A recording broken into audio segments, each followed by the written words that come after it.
The G Wade Podcast with Deacon Dirty. Yo, open door season, bruh. I likes that.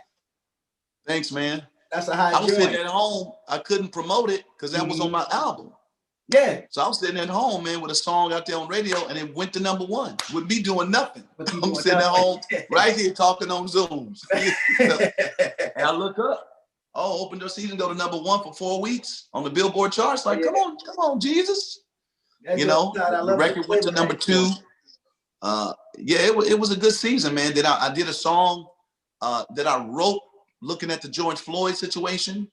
I just randomly wrote the song, sitting here watching it and being, pissed off about it. Yeah. You know what I'm saying? Instead of me just fussing at everybody in my house about and fussing at the TV and fussing at the, I said, let me just sing about it. Wrote that song, man. I looked up, man, the next week, Whoopi Goldberg was playing the video on her show. Wow. On The View. A week and a half later from me just writing the song. I mean, just sitting down and saying, I'm singing the song. I said, let me record this song and have my video guy record me in the studio. Okay. So the video is just me recording it real time. Singing. Okay. On the piano, whatever. So it was a quick little video visual for it. The next week, man, she seen it. She said, I'm gonna open the show. I'm gonna open The View with this song, I Can't Breathe. Wow. And I was like, come on, Lord, that's the kind of season we in. Come on, 2020. And that goes also to show you not just the power of music, but how the industry has changed. Because you can go straight from artist to consumer versus having to go through the machine. You did the song, and a week later, the people had it. You know what I'm saying? I think that's what revealed to me, like, Dietrich, you gotta take ownership of your music. I've made a lot of gospel record executives. Got a lot of projects out, bro. I made millions of dollars. They built homes off my music. Wow. Their families are fed from me. I've been signed to a record label since I started in the business. And that's been like almost 30, some years. Still with, is it Tyson?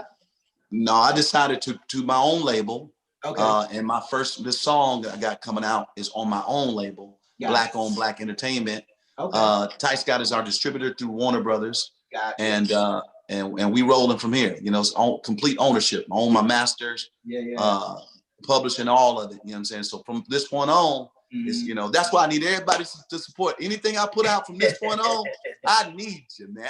Come on. I need y'all support. I feel you. Sins of the Father, man. That was a dope joint, man. How'd you land that role? A good friend of mine, Keith Neal, called me from Swirl Films out there. Swirl in Atlanta. Doing it big right now, bro. Swirl, they going in. That's my crew. That's my fam, man. Eric and Keith. They just called me out of the blue randomly, man. D, we need you to do this role. I said, send me the script. I read that script. I was like, are y'all crazy? I said, I'm a preacher. I'm a real preacher. You want to give me to play a preacher that's sleeping around with everybody in the church and burning up the church for insurance money? I said, y'all couldn't. They said, D, we can't, nobody else would do it. I wouldn't ask you if I didn't think, right. I know you would do it for us. It's acting. You're the only one bold enough to get out there and do it for us. And you did the role, bro. You played it. Yeah, man. Well, my father, my biological father. Right. I just tapped into my biological father. Okay. Now, is my stepfather were both preachers. Okay. So I just pulled from them. I just turned into my biological father. Papa was a Rolling Stone, man. Rolling Stone. Okay. And just tapped into that little side of me. Yeah. And tapped into my stepfather's his persona with the robe on and all that stuff, how he does that. And it was organic for me. So you asked me to play a preacher or something like that, I got you. I'm gonna kill that role because I know that, Other stuff I'll have to study and, take a month or so to really get into the character of that. But that was an easy one for me. So it was a good call. A lot of people watch that movie, man. I go out here, man, just random people, man, that you wouldn't think will seen the movie.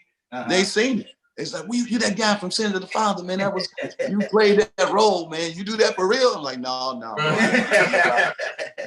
I got my wife, beautiful wife. I'm satisfied. I got 3 children. I'm building my church, building my thing.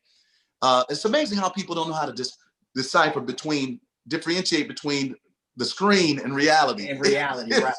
You know, especially if you play a role really good. Like ever since we seen my man Mr.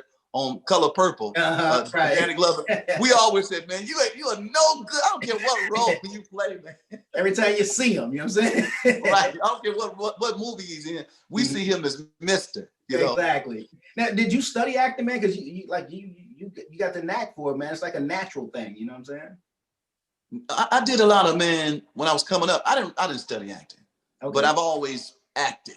You know? It's been in, little recitals in school, plays. Then I did the chitlin circuit, the gospel chitlin circuits. Mama this, mama don't. Please don't throw mama from the train. All that stuff, man. And you learn a lot, man, with a crowd right in front of you, how to get an immediate response from a crowd. That's not easy. People who do theater, man, on stage, they got to be respected. They need to be commended. Absolutely. Because you got to hold that crowd's attention for a specific amount of time. That's not easy. So you got to know the beat, the rhythm, everything. So I just take that knowledge of that, dial it back, right? Because the camera, you don't have a crowd in front of you. You got to dial it back to this right here. Yeah. And if you can dial it back to that and still deliver that character, then you own it. Yeah.